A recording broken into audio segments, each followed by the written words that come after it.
Bom, primeiramente, bem-vindo a todo mundo aí que está assistindo para nossa aula aí, pessoal, de arcadismo, tá, gente? Uma escola que vai começar, na verdade, no final do século XVII, né, a partir de 1690, mais ou menos, a gente tem as primeiras reuniões dos aristocratas, né, ali na região da Itália e tal, para discutir uma nova arte vinculada às ideias que estavam surgindo e tal. Porém, aqui no Brasil, oficialmente começa já no século XVIII, tá, pessoal? Então, como eu botei ali embaixo, né, o arcadismo resgata alguns preceitos do classicismo, né? O classicismo, para quem não lembra, o Renascimento, né, que renasceu as ideias clássicas lá da antiga Grécia, do início de Roma, antes ali da Idade Média.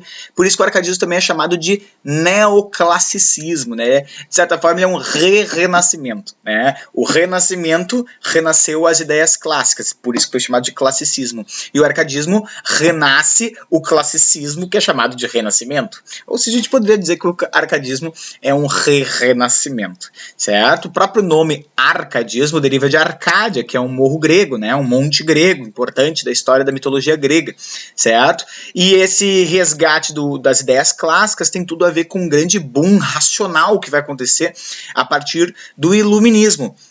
Então, geralmente, essa ideia clássica está vinculada a um certo racionalismo, um certo universalismo para dentro das artes, tá? Então, o Renascimento, né, ali com Da Vinci, ali com Copérnico, certo? Foi um grande boom racional científico ali no período renascentista, pós-teocentrismo, pós-Idade Média, o obscurantismo religioso que se teve aí durante mais ou menos 1000 anos, né? O período clássico lá é um grande período, né, de racionalismo, de antropocentrismo, de humanismo, de Aristóteles, de Platão, de Sócrates, enfim. E aqui a gente também tem, né, a partir do iluminismo, um período racional que vai estar aí vinculado à origem do arcadismo. Então, olha lá. Dois fatos para vocês lembrarem sobre a origem do arcadismo, tá? Primeiro, a primeira revolução industrial, que começa no século XVIII, né, gente? A gente tem um aumento da tecnologia, né? A gente tem um fortalecimento das classes burguesas, né? Qual tecnologia que vai dar uma dinâmica, né? A gente tem o desenvolvimento do aço, a gente tem a criação do primeiro motor a vapor, que vai fazer com que os navios, né, comecem a fazer viagens muito mais rápidas do que antes. Então, aumento da tecnologia, aumento da velocidade significa aumento da produção, aumento de demanda, né? Começa os primeiros êxodos rurais, né? O pessoal saindo do campo, indo trabalhar nos grandes centros urbanos. Isso a gente está falando mais em Europa, tá, pessoal? O Brasil ainda estava bastante desorganizado, mas a gente tem o primeiro movimento de urbanização aqui no Brasil, como a gente vai falar daqui a pouco no contexto histórico. Ele ainda é pequeno, né, comparado aos demais polos europeus, mas já cabe algum interesse aí para nós, tá? E como eu falei para vocês, o surgimento do iluminismo, né? O iluminismo não é propriamente uma linha, né, filosófica, são várias acontecendo ao mesmo tempo, mas todas elas estão trazendo, de certa forma, uma perspectiva racional para as explicações humanas. Tanto que é a partir do iluminismo que vai surgir, de certa forma, o terceiro estágio positivista, né, que Comte vai dizer depois, né? Então, vocês vão estudar na sociologia do Comte, né, o inventor, de certa forma, da sociologia, dizendo que existem 3 estágios do ser humano: o estágio irracional, o primeiro estágio fantasioso, né, e tal, depois um estágio mais metafísico, um estágio onde vai tentar se questionar certos sentidos da vida, né, cosmológicos, qual é o elemento básico ali que vai ter com os gregos. E aí, finalmente, o terceiro estágio científico ou positivista, que seria o estágio que nós estaremos nos encontrando, né? E isso muito por causa do iluminismo, né? O iluminismo seria esse sopro, né, de razão para iluminar os maiores questionamentos da sociedade, né, trabalhando somente com aquilo que é objetivo, aquilo que é medido, aquilo que é tangível, certo? E não com hipóteses e não com metafísicas, né, que nem os gregos trabalhavam, né? Mas qual será o elemento que está em toda a matéria? Né? Água, terra, céu, coração, sei lá o que, certo? Então, muitos desses iluministas, vamos lembrar de alguns nomes, né? Adam Smith, John Locke, Rousseau, Voltaire, Diderot, muitos deles vão começar a se engajar num processo de elaborar e sistematizar uma série de direitos civis, né? Vamos lembrar que naquela época o Estado era o grande opressor. Por quê? Porque a maioria dos estados eram absolutistas, né? A maioria dos estados tinha um rei ou um monarca que detinha do poder total. E a sociedade, né, não tinha como lidar contra esse poder, né? Eles faziam bem o que eles quisessem. Não havia um sistema lógico, né, um sistema pensado para o convívio harmônico da sociedade. Havia uma forma de colocar o rei no poder e ele decidia tudo baseado nos seus conselhos, nos seus conselheiros, que geralmente provinham também da aristocracia. Não havia uma voz popular, né? Tanto que as votações eram por estado. Vocês vão lembrar disso na Revolução Francesa, né? O primeiro estado tinha um voto, o segundo estado tinha um voto, o terceiro estado tinha outro voto, né? Só que o primeiro estado, clero, era formado por 0,5% da população, né? A aristocracia, a nobreza, era formada, que era o segundo estado, era formado por 1,5% da população. Então eles se juntavam e sempre ganhavam votos contra o terceiro estado, que era a população, né? Que ocupava 98%. Né? Então, 98% perdia em votos para os 2%, porque não era voto liberal, não era voto por indivíduo, sim voto por Estado, certo? Então aqui a gente começa a ter uma teorização de direitos civis, né? Uma abertura para uma economia mais liberal, né? Cuidado, tá, gente? É muito comum isso. Não entendam o liberalismo do século XVIII e tentem transplantar pura e simplesmente para o século XXI. Eu concordo com Adam Smith, John Locke. A gente tem que se questionar se Adam Smith e John Locke escreveriam o que escreveram nos dias de hoje. Né? Eles estavam escrevendo para um Estado absolutista, um Estado que controlava e tributava do jeito que quisesse. Né? Então é um pouco difícil da gente fazer esse transporte, é perigoso para a gente não cair em anacronias, tá? Mas nesse momento aqui é extremamente revolucionário se pensar, né, que o comerciante pudesse atuar sem interferência do Estado. Ele ia pagar o seu tributo, mas aquele tributo quer fazer girar, né, e poder fomentar mais direitos civis, né, para recuperar certas desigualdades sociais, etc. Tá? E esses direitos civis e essa economia mais liberal vão fazer com que os estados mais privilegiados comecem a perder força. Quem? A nobreza. Pô, a nobreza é aquela que ganha tudo sem precisar trabalhar. Né? Quando está falando em direito civil, ela perde com isso. Né? Porque ela tinha todos os privilégios do mundo e agora ela não vai mais ter todos os privilégios do mundo. O clero também.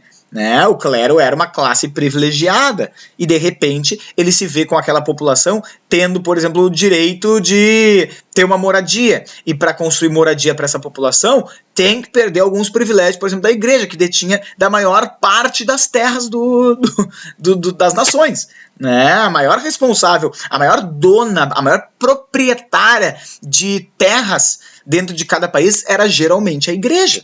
Né? Então eles iam ter que abrir mão disso, certo? E claro, por fim, um fenômeno natural era que o absolutismo entrasse em decadência, certo? A gente tem o grande marco do fim absolutista, por exemplo, na França, com a Revolução Francesa.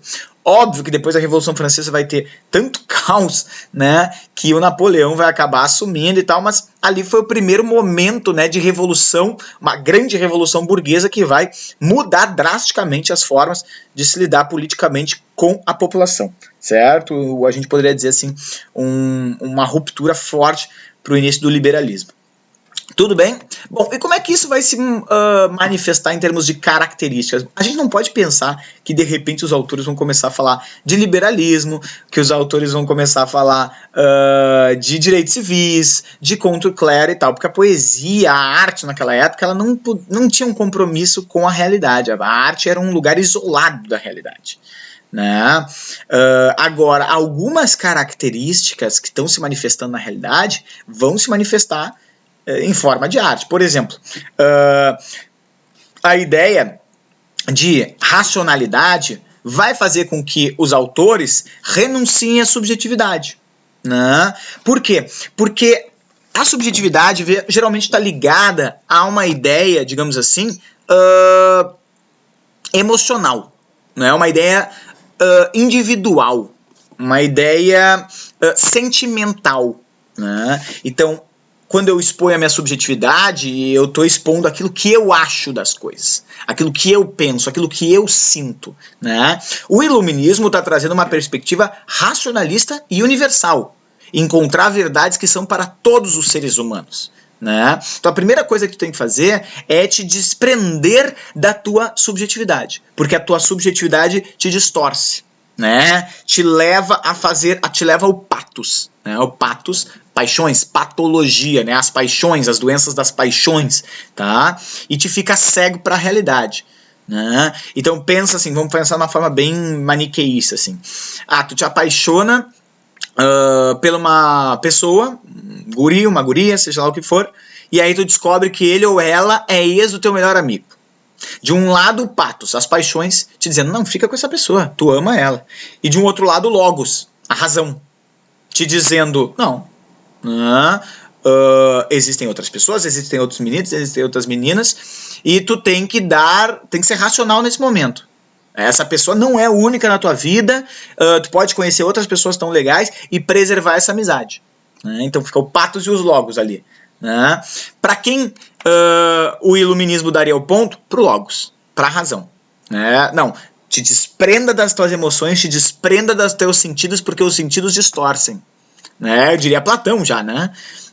Fuja do mundo empírico, do mundo dos sentidos, porque o mundo perfeito, o mundo ideal está no mundo da razão. Então, mais ou menos, o iluminismo daria continuidade a essa lógica de pensamento. Então, eles renunciavam à subjetividade e, inclusive, chegavam a criar pseudônimos, né? Nomes falsos, certo? Eles criavam personalidades falsas geralmente de pastores, né? Então, vocês já vão sempre assimilar a ideia de que o Arcade é aquele pastor na sua fazendinha, né, numa vida serena, tendo ovelhinhas, gado, de frente para um açude, na frente do pôr do sol, elogiando sua amada, sua musa, né? Então, isso era muito comum. Eles sempre eram os pastores, eles sempre tinham musas, né? Então, o Tomás Antônio Gonzaga vai criar o pseudônimo de Dirceu. E a musa, a Marília do Dirceu. Né? O Cláudio Manuel da Costa vai criar o pseudônimo de Glauceste Saturnio. A bosta, né? E a sua musa vai ser a Nise. Há boatos que nunca existiu uma musa, que o Glauceste nunca teve uma namorada, uma mulher assim a qual ele amou, mas ele vai criar o espectro dessa musa para ter o elogio poético. Certo? Então essa é uma característica que, embora possa não parecer, há uma ligação sim com as ideias racionais iluministas. Tá? Outra coisa, o cenário da poesia Arcade é sempre pastoril. E é o que a gente chama de bucolismo. O bucolismo nada mais é do que essa relação harmônica entre o indivíduo e a natureza. E a paisagem natural. Né? Então, às vezes a gente está voltando, sei lá, eu falava isso muito para os alunos de Osório. A gente está voltando, assim, eu ia de Raia do Mar, que é ali no litoral, né, do lado de Xangri-Lá e tal, e ia até Osório e passava por aquele campão, assim, na estrada do mar, né, lá no fundo aqueles morros, né, e às vezes no fim de tarde, assim, voltando, e aí um pôr do sol, umas vacas pastando, assim, e aquilo é uma paisagem bucólica, né? Há menos cultura e mais natureza, se a gente fosse botar nessa dicotomia de cultura e natureza. Há menos coisas feitas pela mão do homem e mais coisas feitas pela mão de Deus, né? Os deuses, né? Da natureza, certo? Agora cuidado, né, gente? Essa galera que tá criando esses poemas era a galera que era dona de mineradoras, né? Eram advogados que moravam na cidade. Isso era só um escape, a poesia era uma evasão. A poesia era uma convenção, tu tinha que fazer um poema assim, certo? E a natureza, isso é outra coisa importante, era sempre dia de sol, pôr de sol, vacas pastando, nunca era o boi lutando contra outro boi, né? Uma tempestade caindo, um raio dando uma enchente de água e queimando o raio uma árvore. Nunca era uma cena dramática, era sempre uma cena simples, era sempre uma cena tranquila, equilibrada, né? Então ali, ó, a busca da simplicidade. Vamos ver a busca da simplicidade já no próximo vídeo, que senão não vai dar tempo, tá?